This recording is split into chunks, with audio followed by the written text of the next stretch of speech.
সেদিন যেমনি আমাদের নেতা শহীদ রাষ্ট্রপতি জিয়াউর রহমানের স্বাধীনতার ঘোষণার মধ্য দিয়ে মুক্তিযুদ্ধের সূচনা হয়েছিল, আমাদের মুক্তিযুদ্ধ আমরা সেদিন হাতে অস্ত্র তুলে নিয়ে যুদ্ধে ঝাঁপিয়ে পড়েছিলাম।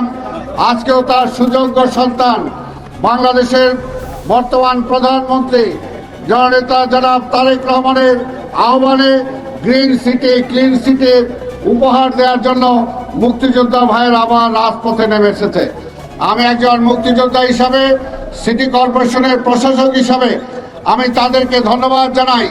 আজকে মুক্তিযুদ্ধের প্রজন্ম যারা আছে তাদেরকে ধন্যবাদ জানাই।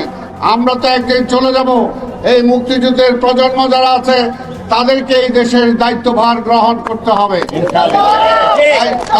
তাই এই নতুন প্রজন্ম আজকে দেশত্ববোধে তারা বলিয়ান হবে, দেশপ্রেমে তারা বলিয়ান হবে। আজকে এই ঢাকা মনে রাখতে হবে, এই ঢাকা আমাদের প্রাণের ঢাকা। এই প্রাণের ঢাকাকে যদি আমরা সবার কাছে গ্রহণযোগ্য করতে চাই তাহলে আমরা সবাই বদলাতে হবে। আমরা নিজেরা যদি বদলাই তাহলে ঢাকা শহর বদলাবে। আমরা চাই না পৃথিবীর সব দিক দিয়ে সব শহরের মধ্যে ঢাকা শহর সবচেয়ে খারাপ স্থানে থাক। আমরা চাই ভালো স্থানে, নিট অ্যান্ড ক্লিন স্থানে 1 নম্বরে ঢাকা ইনশাল্লাহ পৌঁছবে, আমরা বিশ্বাস করি। আমাদের নেতা তারেক রহমান আজকে যে কর্মসূচি দিয়েছেন আমরা বিশ্বাস করি, এবং এই ঢাকা মহানগরের মানুষ যদি আমাকে আগামী দিনে মেয়র সমর্থন করে তাহলে অবশ্যই 2 বছরের মাথায় এই ঢাকা শহরকে ইনশাল্লাহ আমরা পরিবর্তন করে দিতে সক্ষম হব ইনশাল্লাহ। তাই আমি সবাইকে আজকের এই কর্মসূচি অংশগ্রহণ করার জন্য মুক্তিযোদ্ধা দলের সম্মানিত সভাপতি, বিশিষ্ট মুক্তিযোদ্ধা যার ভাইরা এই দেশের রক্তের স্বাধীনতার জন্য রক্ত ঢেলে দিয়েছিল, সেই রক্ত প্রবাহিত হচ্ছে আজকে উলফতের শরীরে। তাই উলফতের নেতৃত্বে এই মুক্তিযোদ্ধা দল আরো এগিয়ে যাবে এবং দেশের প্রয়োজনে যে কোনো কিছু ত্যাগে তারা প্রস্তুত থাকবে, এটাই আমরা বিশ্বাস করি। তা আমি আর বক্তব্য দীর্ঘায়িত না করে আমি আজকে যে এই কর্মসূচি চলমান থাকবে।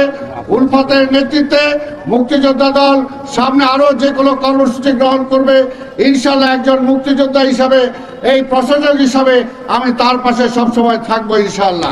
তাই আমি চাই এই কর্মসূচি সফল হোক, ঢাকা শহর আমরা ক্লিন সিটি গ্রিন সিটি করতে পারি। আজকে যেমনি পরিষ্কার পরিচ্ছন্নতার জন্য মুক্তিযোদ্ধারা রাজপথে নেমেছে, আগামী কয়েকদিনের মধ্যে এই ঢাকা শহরকে সবুজ করার জন্য গাছ রোপণের জন্য আবার মুক্তিযোদ্ধারা মাঠে নামবে, এটাই আমি বিশ্বাস করি।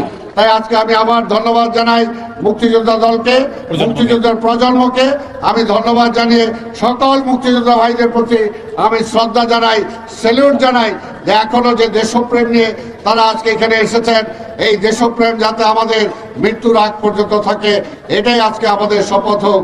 আপনাদের সবাইকে ধন্যবাদ জানিয়ে আজকের এই কর্মসূচির আমি এখানে শুভ উদ্বোধন ঘোষণা করছি। আজকে এই কর্মসূচি সফল হোক। ধন্যবাদ।